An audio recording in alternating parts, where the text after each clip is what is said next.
Well, good morning. You're watching Morning at NTV. Today is the D-Day of the NTV Economic Summit. If you're looking at your watches and you want to synchronize, we're starting at 5 p.m.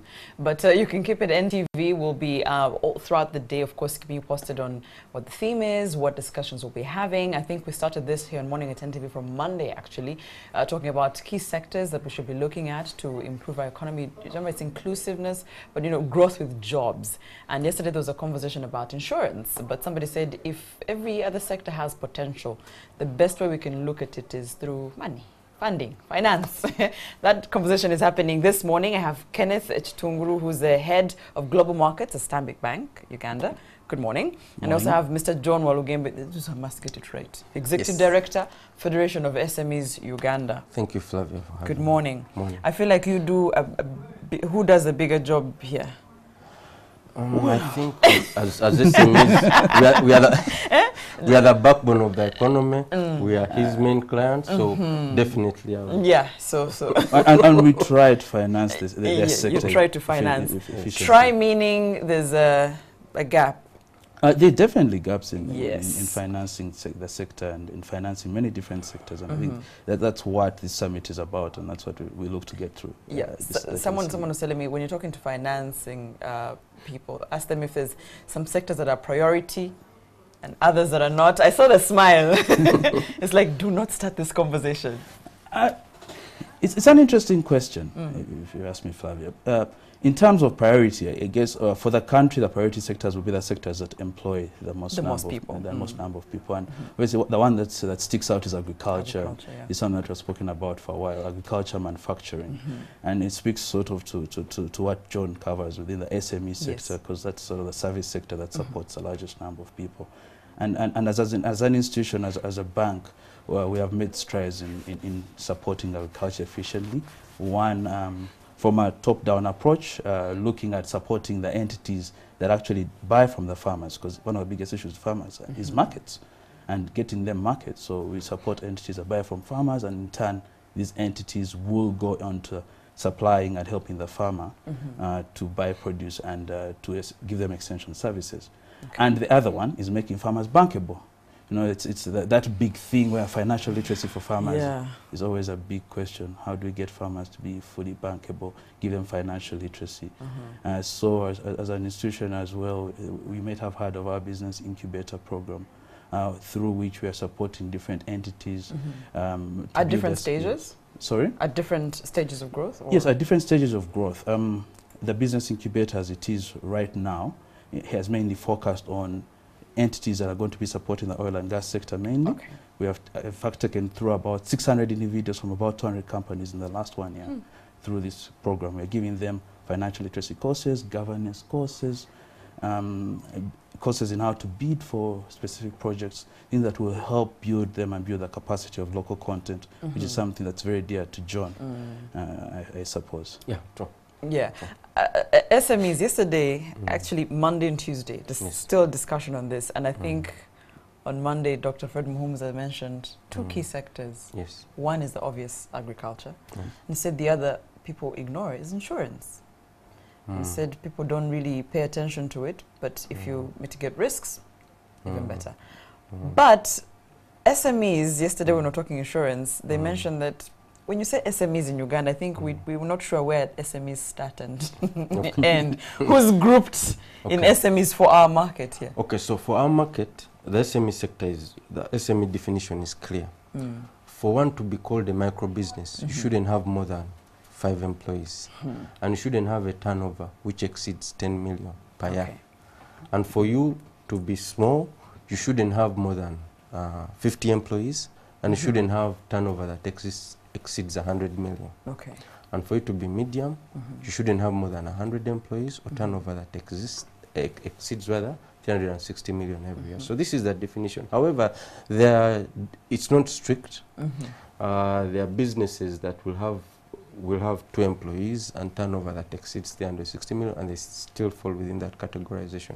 That's simply a guide to help the viewer understand who an SME is and SMEs. Help us who might be looking at it from a very myopic point of view. Where mostly do we lie? The bulk of SMEs are in the micro sector. That's why we say, you hear people talking about informality. people are informal, because over 60% of our SME sector are in the micro. Most of these are women and people who are running businesses for survival. They are not, they didn't wake up with a grand idea and say, okay, let me go and save the world. I don't know if I should feel insulted by that or take it. No. It's a truth. It's a reality. It's a truth. Most women, that, yeah. unfortunately, are in that sector for survival. And that's why we need to help. As we build businesses, we're actually helping communities, we're addressing poverty. Because remember, when women make money from their business, they pay fees, they take that goes back to the family. For the men, they probably marry another wife and so on. Buy your own property, which doesn't involve us. Exactly. It's my turn to be insulted. Oh, come on. But you know, I'm glad you've hinted and said the truth is the most are lying in that, you know. True.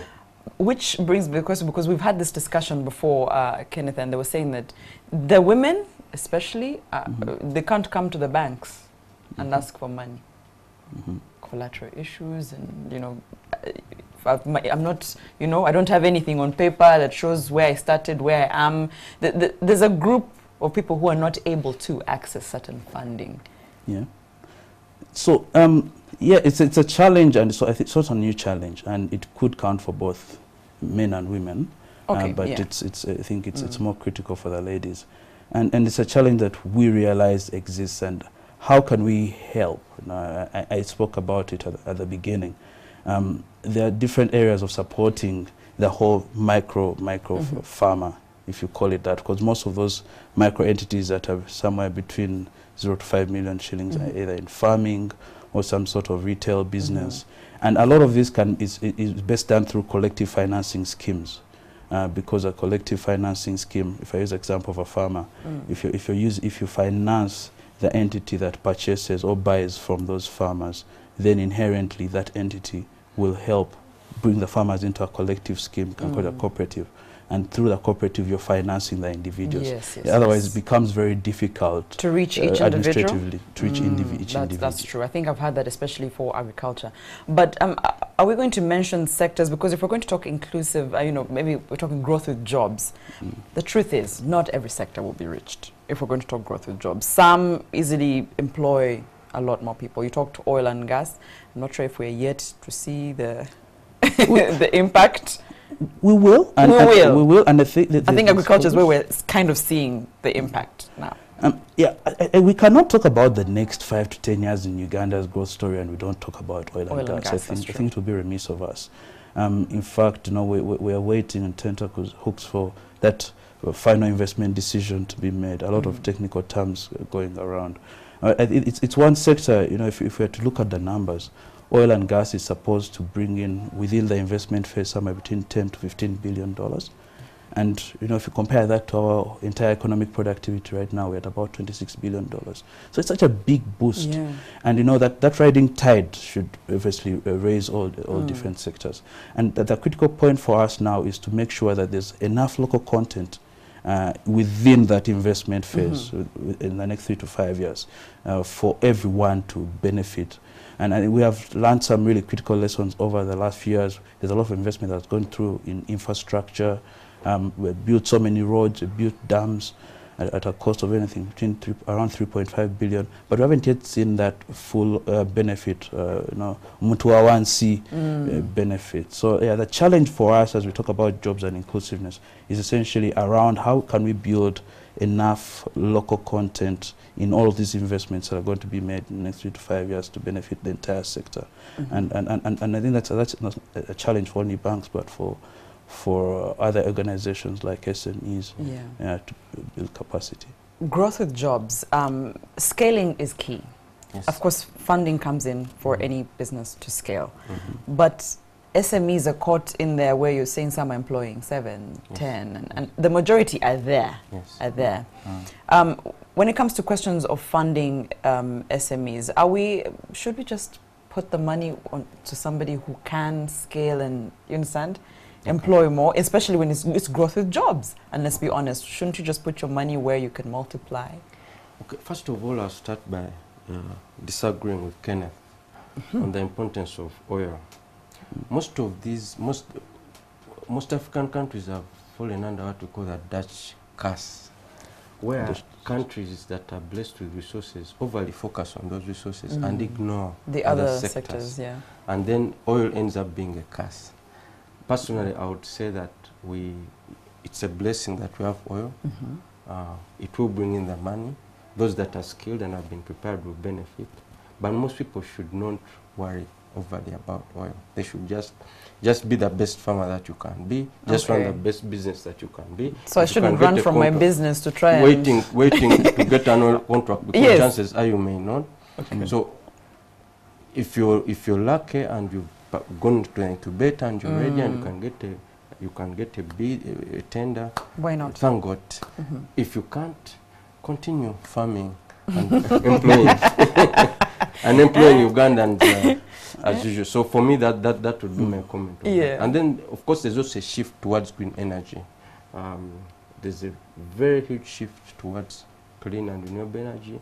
And I think in the next 20 or so years, you see less countries being oil dependent. And that will definitely have an impact on the oil price. Now, going back to the issue of where should we put our money, I don't think that the goal, this is the point.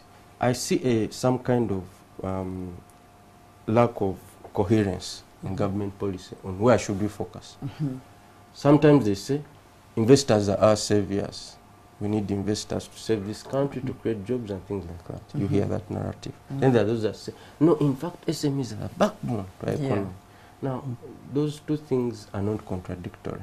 However, you must prioritize one. My argument is that no country has developed on the basis of investors. Neither India, nor China, and so on. Now, this is not to say that investors are not useful. They are extremely useful. However, they cannot be the backbone of your economy. Therefore, one, money should be invested in SMEs. Now, which SME? Which should invest in SMEs that are hardworking, that are building their businesses, that are willing to go. We shouldn't say, okay, we're only investing in businesses that will scale. The woman who is running her business will employ 5 people, but if she can run her business well for the next 40 years and ensure that 10 people are permanently employed, she's a good candidate. Important thing is, don't collapse. Don't collapse with our money. However, we are not going to say, Madam Nakanjako, who is running a show, we expect you to become the next JESA in the next 5 years. We shouldn't create that kind of burden. We should give them finance that they can absorb to ensure that they can scale within their limits. But if it's growth with jobs, with our unemployment levels, isn't our priority for now or the next 2-3 years to get as many people employed? Exactly. And how do you create very many people? It's an argument. Previously, in the 40s, you used to have people have assembly lines, Ford, employing 200 people, 200,000 people, and things like that. This kind of manufacturing is changing. Jobs are created in small businesses. If you create your hotel and you employ 20 people, you are creating jobs. Another person creates another shop, employs 5. So this is how we are going to contribute to this is how we're going to create jobs as a country. We shouldn't expect a big company to come and set up in Nama and employ 100,000 people. It can happen, but it's quite, in my opinion, it would be a miracle. Okay, so I feel like you're saying growth with jobs is going to be at a slower pace. Not slow, it just means... It's just maybe sustainable? It's just the approach. Are we saying, and that's a point, if you have 200,000 SMEs, each employing 20 people, you get jobs. If you have 3 big firms employing 500 people, you'll have less jobs. So it's just the approach. Are you focusing on the SME sector, or are you focusing on the big firm that will employ so many people? My argument is, you have every small person create a business that employs people. In this way, you can create jobs for everyone that are inclusive. The big firm is not going to set up in Moroto. I keep asking people, if you go to, in your district, do you have a factory? No. So the jobs in Nakaseke are going to be created by Nakasekeans. It's themselves. That's true. I think especially in agriculture, I think we've seen that where even with seed or smaller things, it's the community groups that are coming together, which is why I think your funding is going to the one community group that then gives it down, which makes a lot of sense. I know we can always talk into the discussion about interest rates, but I was also saying that in financing, you're mapping out and saying, this is our economy, this is what it looks like, this is our market. Oh, we're tailoring products for these kinds of people, these sorts of businesses. And I'm not sure if it's a question of people are in so much debt they're not coming back to you anymore. or certain people want to come to you, but they're not sure how that money will be paid back. So it's an interesting question. It's not that people are in so much debt they don't want to come to banks, I think, and also it's not that banks do not want to lend. Yes, there is capacity for banks right now to lend a bit more. In fact, some numbers show that there's about 1 trillion shillings of excess funds lying around in the banking sector. People don't want this money? People want the money, but you know, they're both supply side and demand side constraints. You know, finding the right person to bank. The challenge of the supply side constraint. Someone who has all the different criteria for banking. Hence my earlier point around how do we bank a collective such that they meet the criteria. And I think it's achievable. If I look at the gross picture, we came through the election in 2016, and private sector lending had dropped down to the lowest it was in Uganda. It was growing at about only 2.8%. As we speak now, the growth in private sector lending has gone up to about 10%. And that shows that people are starting to take credit. Banks are starting to give out a bit more money. That's still a lot lower than it was in the past. Uganda historically, private sector lending has been growing somewhere in the mid 15 to 18% area. But even with that said, Uganda, in fact, in East Africa currently is growing at the fastest pace in terms of private sector lending. But we can do more. We can always do more, and we are looking to do more.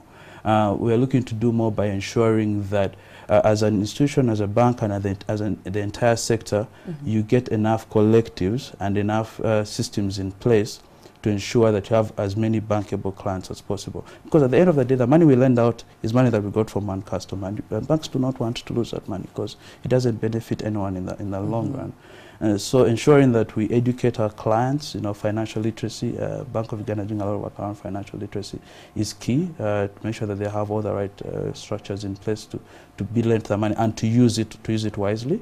To John's point, you don't want to lend people money for them to fail. You want to lend money, and that money can be used wisely, and it grows, because as institutions we like growing with our clients. It's always very nice when you see a client you started with as a small SME growing into this large multinational institution, and we have a few examples of that. So I don't think there's a lack of capacity as a whole, or the lack of desire to lend, but the two have to. That the right credit has to meet the right type of client. Okay. Pastor should have started there, and I will, on what exactly the Federation of SMEs in Uganda does. But also, he's been saying to make sure you're bankable, make sure you're bankable, make sure you're bankable. I wonder how much of your SMEs understand about being bankable, because you say they have to meet the right criteria. If access to funding is a problem and the bank is telling you we have the money, but you're not bankable maybe, or you're bankable but there are a few issues here and there, how much of it they know, and perhaps maybe what the Federation does. Okay, let me start with the Federation. So the Federation is an umbrella body for all SMEs in Uganda. We represent the interests of small businesses, because we think that as a backbone to the economy, we must have a seat on the table. We should be able to contribute to which decisions are being made. We cannot have decisions being made in the interests of multinationals. Small businesses should be able to have a say. And for us as an association, that is what we do. We also work with a range of partners to ensure that the challenges that we identify are resolved. Now, on the issue of being bankable or not, the challenge that we have as a country is that most of banks occupy a very huge percentage of our financial infrastructure, and that's a problem.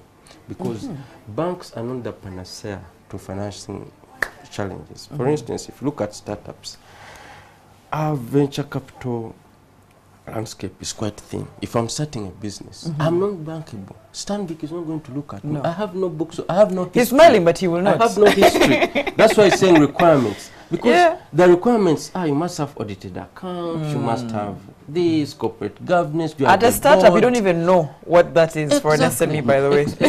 Exactly. So, Stanbic, we need to also appreciate them. They have set up an incubator to help people starting and so on. But the point, you know, is my hobby. Okay. So the point is, there's a challenge. We overly focus on banks. Banks are businesses. So alternatives are necessary. Alternatives do not exist, and we need to look at alternatives. What is we are talking about issues of peer-to-peer lending, crowdfunding, venture capital, angel financing. All these things do not exist, and as a country, we need to explore how do we ensure that we diversify the portfolio. Our capital markets, they are undercapitalized, and then we don't have an alternative exchange for SMEs.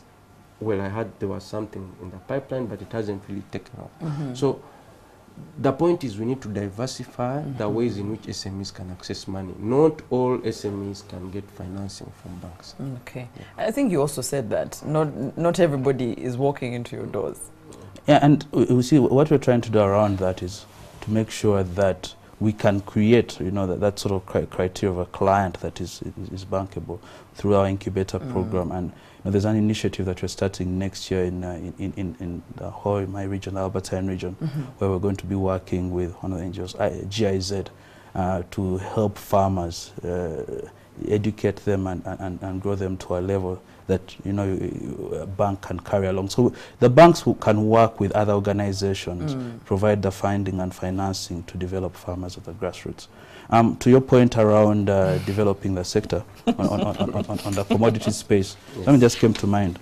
So the Ghana Securities Exchange, we work closely with the Securities Exchange as well, is starting what commodities exchange. And the commodities exchange will be taking grains and all these other products from farmers, and actually that will help ensure that those farmers, at least from a market side, they have a market, and ensure that their produce gets somewhere. Okay. I know this conversation you're thinking can't end now, but well, that's the point of the NTV Economic Summit. 5 p.m. is when it will start, but do keep it at NTV and also on our social media platforms, because we'll be keeping you posted as it goes on. We were trying to have a discussion around growth with jobs. In studio with me this morning was Kenneth Kitungulu, the head of global markets with Stanbic Bank Uganda, and Mr. John Walugembe, executive director of Federation of SMEs Uganda. Thank you, gentlemen, for your time.